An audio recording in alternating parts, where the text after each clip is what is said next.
नमस्ते, आप सभी का आयुर्वेदिक आंसर्स में स्वागत है। इस शो में हम आपके प्रश्नों के जवाब देते हैं और आशा करते हैं आप अपने स्वास्थ्य को बेहतर समझ पाए। आज हम पिछली बार शुरू किए हुए विषय को ही आगे बढ़ाएंगे। हमारा प्रश्न था, कोई भी बड़ी बीमारी शुरू होने के पहले शरीर क्या संकेत देता है। पहले के वीडियो में हमने बात की है फेस या चेहरे पर के लक्षणों की। आज बात करेंगे सर्वांग या वो लक्षण जो पूरे शरीर से संबंधित दिखते हैं। सबसे पहला है लो एनर्जी, वीकनेस, कमजोरी। दिन में 2 से 3 बार या उससे ज़्यादा बार खाना खाकर अच्छी नींद, आराम होने के बाद भी शरीर में जैसे ताकत, उत्साह नहीं होता, कुछ करने की इच्छा भी नहीं होती। थोड़ा सा कुछ काम कर ले तो और ज़्यादा थकान होने लगती है। ये जो लक्षण है ये एक ही बात बताता है, शरीर का पोषण नहीं हो रहा। हाँ, खा पीकर वज़न ज़रूर बढ़ रहा है पर पोषण नहीं हो रहा। वज़न बढ़ना, उससे फिर थायराइड की इम्बैलेंस, प्रोफेशनल और फैमिली लाइफ में कई तरह की तकलीफ़ें होना, ये सारी चीज़ें इसमें आगे होती है। यहाँ समझना इतना है कि शरीर ब्रेक मांग रहा है।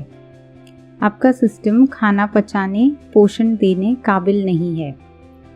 उपवास करे या हल्का खाना ले और सही एनर्जी आने के बाद, हल्कापन, उत्साह महसूस होने के बाद खाना खाए।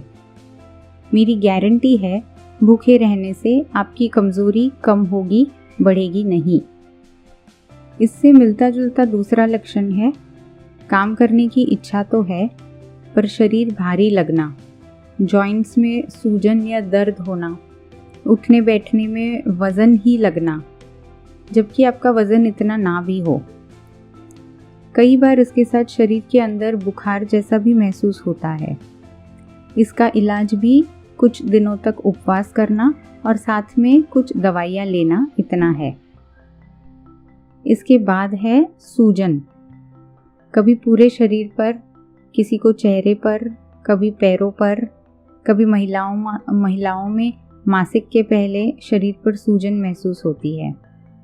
ये सब फ्लूइड रिटेंशन है। हमारे रक्त को साफ करना किडनी का कार्य है। अब रक्त में एक्स्ट्रा फ्लूइड या पानी का भाग क्यों रह रहा है, ये देखकर उसका पैसेज क्लियर करना ज़रूरी होता है। अगला लक्षण है त्वचा में चिकनापन। कुछ लोगों की त्वचा नेचुरली चिकनी होती है बॉडी टाइप के हिसाब से, पर ये जिस चिकनेपन, ऑयली स्किन की मैं बात कर रही हूँ वो नेचुरल ऑयल नहीं। चेहरा धोने पर भी कुछ ही समय में फिर चिकना हो जाना, बाल धोने के बाद अगले ही दिन अपने आप ग्रीसी फील होना, ये सारा प्रॉब्लम दिखाता है। ये लक्षण बताता है शरीर के अंदर चिकनापन बढ़ रहा है। फैट्स या वसा का सेवन कम करें, साथ ही दूध के प्रोडक्ट्स और तली हुई चीज़ों का सेवन बंद करें। चिकनी भारी अनाज जैसे गेहूं और चावल, इनको कम करके रुक्ष अनाज जैसे बाजरा, ज्वार, नाचनी, इनका सेवन कुछ दिनों के लिए शुरू करें। ओवरऑल अनाज ही कम करके सब्जियां बढ़ाएं। इस चिकनेपन के साथ ही कई बार शरीर से बदबू भी आती है। नहाने की कुछ ही देर बाद शरीर से दुर्गंध आती है। पसीना अधिक होता है। नेचुरली पसीना पानी जैसा होना चाहिए, पर यहाँ पसीना ही चिकनापन और दुर्गंध लिए रहता है। ये दोनों लक्षण बताते हैं शरीर को सफाई की ज़रूरत है। यहाँ भी मल मूत्र का पैसेज साफ होना, मूत्र की प्रवृत्ति बढ़ाना अति आवश्यक होती है। इस समय ये ना करने से दोष आगे गंभीर धातुओं में प्रवेश कर जाते हैं और फिर उन्हें निकालना इतना ही ज़्यादा समय लेता है। इसके बाद पेट के या पचन के कॉमन साइंस। इनफैक्ट ये साइंस ज़्यादातर लोगों में सबसे पहले आते हैं, पर आसानी से भुलाए या टाले जाते हैं।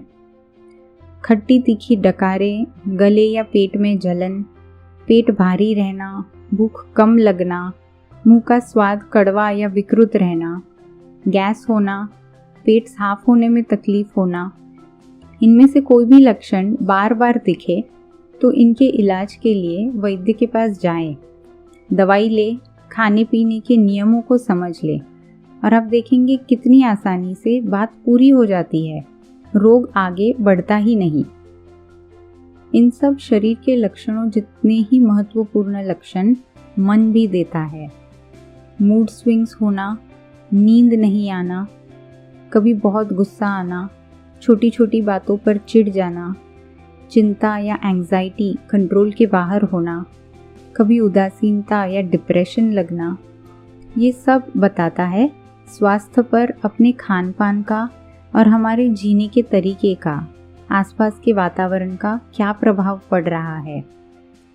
कभी कभार मन विचलित होना ठीक है, पर जब दिखने लगे कि ये इमोशंस या मूड्स लगातार बने रहते हैं, तब इन्हें अनदेखा ना करें। इस रेस्टलेसनेस, एंग्जाइटी या शांत नींद ना आने की तकलीफ के लिए कभी एलोपैथिक गोलियां ना लें। गोली मस्तिष्क पर काम करती है, मन पर नहीं। मन पर क्या असर हो रहा है, उसका इलाज क्या है, ये आप खुद सबसे अधिक समझ सकते हैं। इसके लिए ज़रूरी है खुद के लिए समय निकालने की, खुद से ईमानदार डिस्कशन करने की।